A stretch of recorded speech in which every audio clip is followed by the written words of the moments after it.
Good day. Still morning. All right. We're going to continue. I'm sorry, and I am not apologizing. It's from the chapter Damned If You Do. This will be the continuation. There are many ways that women talk that make sense and are effective in conversations with women, but appear powerless and self-depreciating in conversations with men.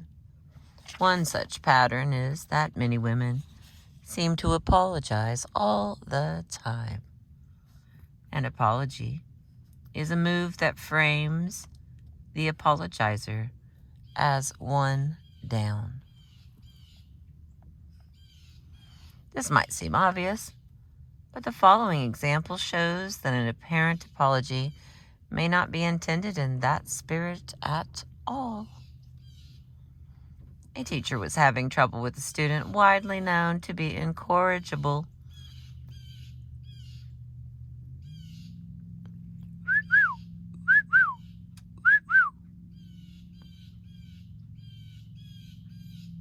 That one is not listening. It's highly incensed.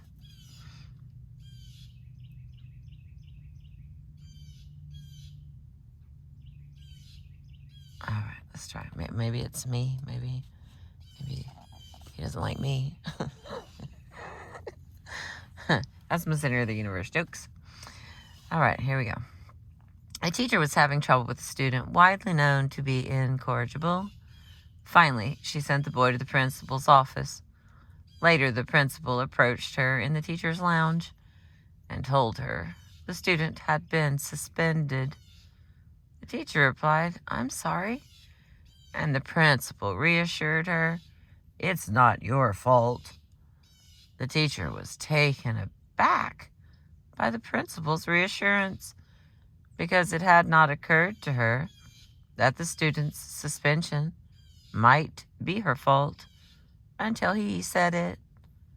To her, "I'm sorry" did not mean "I apologize." It meant, "I'm sorry to hear that." "I'm sorry" was intended to establish a connection to the principal by implying, "I know you must feel bad about this. I do too." She was framing herself as connected to him by similar feelings.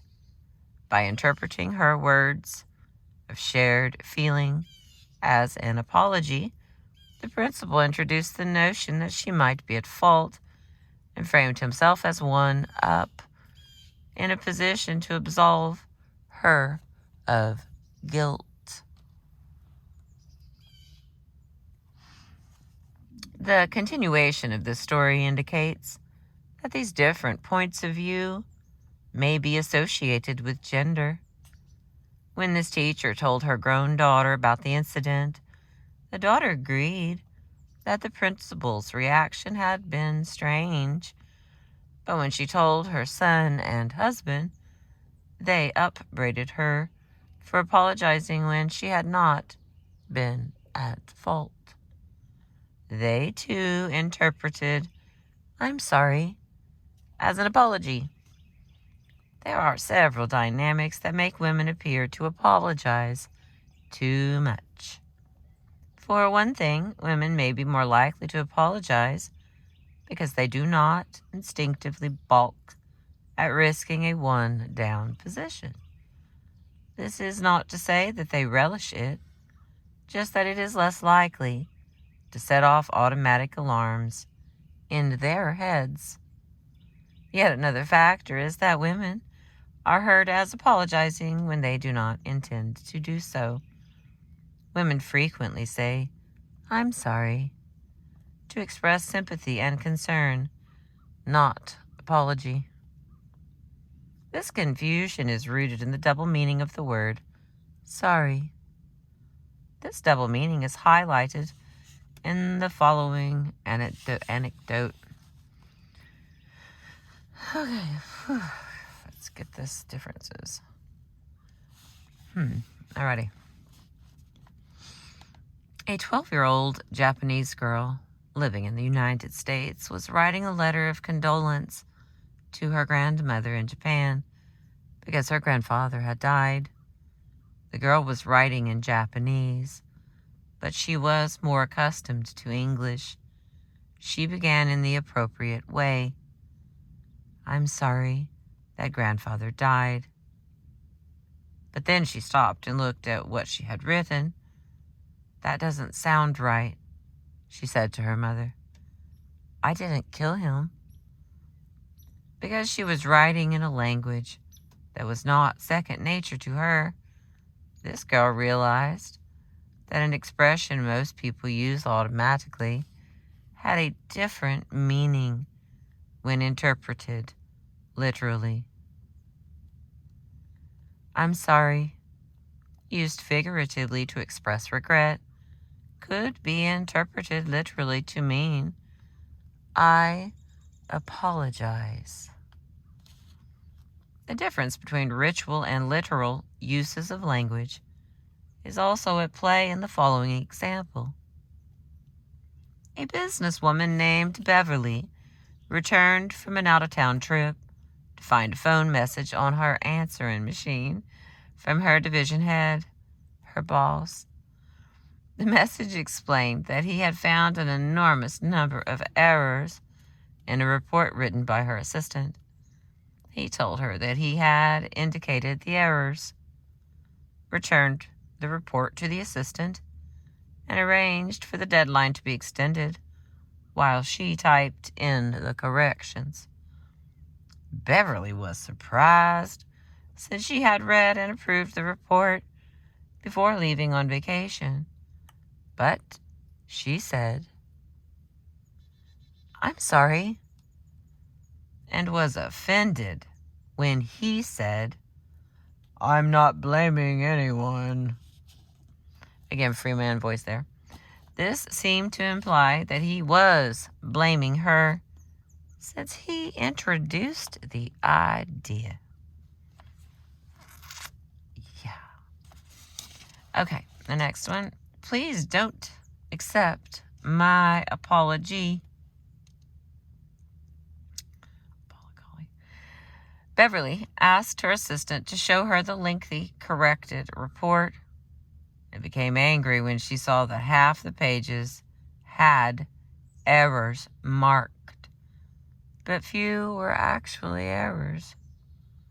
Nearly all involved punctuation, and most were matters of stylistic preference, such as adding commas after brief introductory phrases or before the conjunction "and." In a large number of cases, she felt that her division head had introduced punctuation errors into sentences that were grammatically correct as they stood. Later that day, she encountered... Clear? I think it's clear.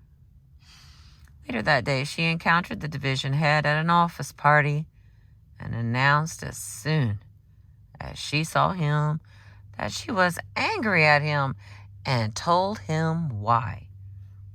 She realized by his reaction that she had offended his sensibilities by raising the matter in front of someone else. She immediately apologized for having blurted out her anger rather than expressing it more diplomatically. She later visited him in his office to apologize again. She was sure that if she apologized for having confronted him in the wrong way at the wrong time, he would counter-apologize for having overcorrected the report and for going directly to the assistant instead of through her. Instead, he generously said, "I accept your apology," and affably changed the subject to office politics. Now, accepting an apology, accepting an apology is arguably quite rude from the point of view of connection An apology should be matched. What?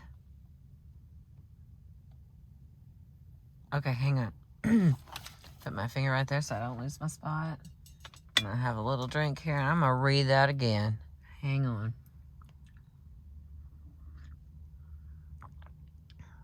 What?